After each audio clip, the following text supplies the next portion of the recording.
আসসালামু আলাইকুম। আপনার অ্যাকুরিয়ামের মাছ কি ৬ মাসে বড় হয় না?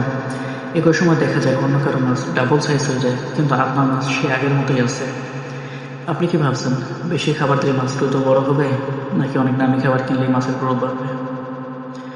আজকের এই ভিডিওতে আমি আপনাদেরকে জানাবো অ্যাকুরিয়াম মাছ কীভাবে দ্রুত বড় করা যায়, আর কী কাজ করলে আপনি ৩ থেকে ৬ মাসের ভিতরেই একটা দৃশ্যমান পরিবর্তন পেতে পারেন। স্বাগতম এএম ইকোটিক জার্নি চ্যানেলে। আজকের এই ভিডিওটি খুবই গুরুত্বপূর্ণ, তাই স্কিপ না করে শেষ পর্যন্ত দেখুন। অ্যাকুরিয়ামের মাছ দ্রুত বড় করার সবচেয়ে গুরুত্বপূর্ণ বিষয় হলো সঠিক ও পুষ্টিকর খাবার দেওয়া। মাছের শরীর বৃদ্ধি, শক্তি বৃদ্ধি, রোগ প্রতিরোধ ক্ষমতা বৃদ্ধি, মাছের রং সুন্দর হওয়ার জন্য খাবারের গুণগত মান খুবই গুরুত্বপূর্ণ। যদি মাছকে আপনি সঠিক পুষ্টি না দেন, তাহলে আপনি যতই মাছের যত্ন করেন না কেন, তার বৃদ্ধি স্বাভাবিক হবে না, বা আপনি যেমনটা আশা করছেন তেমনটা পাবেন না। এখন প্রশ্ন থাকতে পারে যে বাজারে তো অনেক রকমেরই খাবার পাওয়া যায়, তাহলে আমার মাছের বৃদ্ধির জন্য আমি কোন খাবারটা ব্যবহার করব? সোজা কথা, আপনার মাছের জন্য আপনি যে খাবারটা নেবেন, যে খাবারের প্রোটিনের মানটা বেশি আছে, আপনি খাবারের প্যাকেটটা হাতে নিয়ে দেখবেন যে খাবারে যে উপাদান, কী কী উপাদান আছে এবং সেটা কী পরিমাণ আছে সেটা লেখা থাকে। তো আপনি দেখবেন যে প্রোটিন পার্সেন্টেজ কোনটার বেশি আছে, যেটা প্রোটিন পার্সেন্টেজ বেশি থাকবে আপনি সেটাই নেবেন মাছের জন্য। মাছকে সবসময় এক রকমের খাবার দিবেন না, বিভিন্ন রকমের খাবার দিবেন। খাবারে পরিবর্তন আনলে মাছ বেশি বেশি খাবার গ্রহণ করে। মাছের জন্য আপনি ফ্লে food, live food, frozen food এগুলো ব্যবহার করবেন। মাছকে মাঝে মাঝে লাইভ ফুড দেওয়া খুবই উপকারী। পারলে সপ্তাহে ১ দিন 2 দিন লাইভ ফুড দিবেন। লাইভ ফুডে প্রোটিনের মানটা অনেক বেশি থাকে, যা মাছ খুব আগ্রহ নিয়ে খায়। মাছের লাইভ ফুড হিসাবে টিভি ফ্লেক্স, ব্লাডওয়ার্ম, ব্রাইনশিং, ডাফনিয়া এসব দিতে পারেন। ব্রাইনশিং কীভাবে হ্যাস করতে হয় সেটা নিয়েও আমার চ্যানেলে ভিডিও আছে, চাইলে দেখে নিতে পারেন। আরেকটা বিষয় হলো মাছকে দিনে কখন এবং কী পরিমাণে খাবার দিবেন। মাছকে এমন পরিমাণে খাবার দিবেন যেটা 2 থেকে 3 মিনিটের মধ্যে শেষ করতে পারে। একবারে বেশি পরিমাণে খাবার দিবেন না, সেটা পানি দূষিত করে। আর মাছকে দিনে 2 থেকে 3 বার খাবার দিবেন, অল্প পরিমাণে দিবেন। আর যেগুলো ছোটো বাচ্চা আছে সেগুলোকে মিনিমাম 3 বার খাবার দিবেন, খুব অল্প পরিমাণে, যাতে কখনো খাবার যাতে অবশিষ্ট না থাকে। অ্যাকুরিয়ামের মাছ দ্রুত বড় হওয়ার জন্য মাছের আবাসস্থল বা পরিবেশ খুবই গুরুত্বপূর্ণ। যদি মাছকে আরামদায়ক ও নিরাপদ পরিবেশ দিতে পারেন, তাহলে সেখানে মাছ স্বাভাবিকভাবে খাবার খাবে, সক্রিয় থাকবে এবং দ্রুত বড় হবে।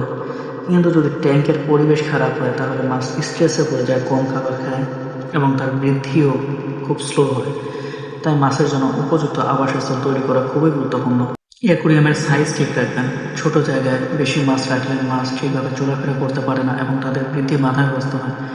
মাছের শরীর বড় হওয়ার জন্য পর্যাপ্ত জায়গা প্রয়োজন, তাই ট্যাঙ্কের আকার অনুযায়ী মাছ রাখতে হবে। বড় মাছের জন্য অবশ্যই বড় অ্যাকুরিয়াম ব্যবহার করা ভালো। আপনার অ্যাকুরিয়ামের সাইজ যত বড় হবে, মাছ সেখানে তত বেশি চলাচল করতে পারবে এবং দ্রুত বড় হবে।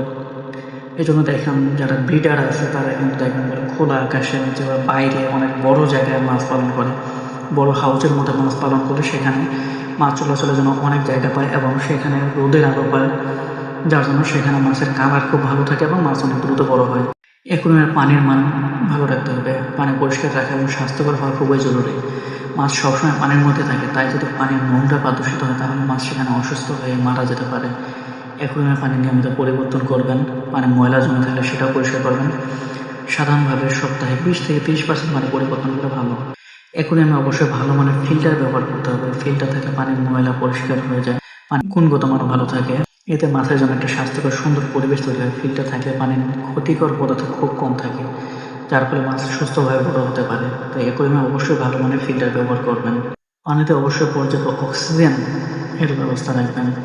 মাছ শ্বাস নেওয়ার জন্য পানিতে থাকা অক্সিজেন ব্যবহার করে। যদি পানিতে পর্যাপ্ত পরিমাণে অক্সিজেন না থাকে তাহলে মাছ দুর্বল হয়ে যায় এবং তার বৃদ্ধিও কমে যায়। তাই অ্যাকুরিয়ামে অবশ্যই এয়ার পাম্প ব্যবহার করবেন। সম্ভব হলে 24 ঘন্টাই সেখানে অক্সিজেন চালু রাখবেন, তাহলে আপনার মাছ চলাচল বেশি করবে, মাছ দ্রুত বড় হবে। অ্যাকুরিয়ামে অবশ্যই সঠিক তাপমাত্রা বজায় রাখতে হবে। বেশিরভাগ অ্যাকুরিয়াম মাছ উষ্ণ পানিতে থাকতে ভালোবাসে। সাধারণত 24 থেকে 30 ডিগ্রি সেলসিয়াস তাপমাত্রায় মাছের জন্য উপযুক্ত। যদিও সব মাছের জন্য একই তাপমাত্রা প্রয়োজন পড়ে না, এক এক মাছ ভেদে তাপমাত্রার ভিন্নতা রয়েছে।